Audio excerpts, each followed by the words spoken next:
पापी था और उसकी इच्छा थी कि मुझे मोक्ष की प्राप्ति हो। मोक्ष की काना से यदि कोई प्रेत कथा सुनेगा तो आज भी निश्चित कथाएं चटक जाएगी। तो महाराज जैसे ही कथा 7 दिन की पूरी होती है और गोकर्ण जी महाराज की जब कथा समापन होती है तो अब तो उस बांस में से दिव्य रूप निकल गया। बोले दिव्य रूप धरो जाता तुलसी दाम मंडिता पीतवासा घनश्यामो मुकुटी कुंडलान्विता। महाराज धुंधकारी का दिव्य स्वरूप बन गया, पीत पीतांबर धारण कर लिया है और मुक्त कंठ भागवत की महिमा को गाने लगा। धन्या भागवती वार्ता प्रेत पीड़ा निवासिनी। धन्य है भागवत की कथा जो मेरे जैसे पापी प्रेत का भी प्रक्षालन कर दिया। भूरी भूरी भागवत की महिमा गाने लगा है और बोले एक दिव्य विमान आया है, उस विमान में बैठकर धुंधकारी दिव्य लोक को गया है। सभी श्रोता समुदाय कहने लगे महाराज हमारे लिए विमान क्यों नहीं आया?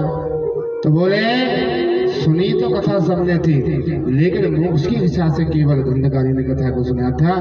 यदि आप सभी मोक्ष की इच्छा से कथा को सुनोगे तो हम दोबारा कथा करेंगे।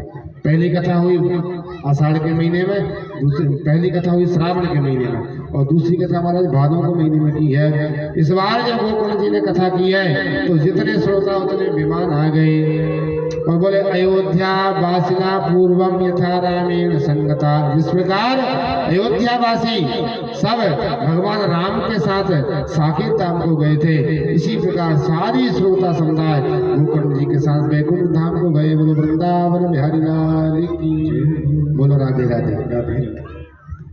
बताइए यदि आज भी यदि विमान आने लगे, लोग कहते हैं भाई विमान आज नहीं आता, तो आज भी विमान आने लगे तो भी जाने के लिए तैयार है क्या? अरे महाराज किसी को भरोसा तो नहीं है जाने की, अभी बहुत सारे काम पड़े भैया, विमान लेकर जाइए आप वापस। तो इस प्रकार दिव्य कथा श्री गोकर्ण जी महाराज ने सुनाई है और इस प्रकार महात्म भागवत का पूर्ण होता है। इसके बाद में महाराज कथा की विधि बताई है, कथा कैसे करना चाहिए, कैसे कराना चाहिए। तो बोले महाराज कथा को कैसे कराएं, इसमें खर्चा कितना आता है? तो सबसे पहले खर्चे ही आदमी व्यक्ति पूछता है कि कितना आएगा।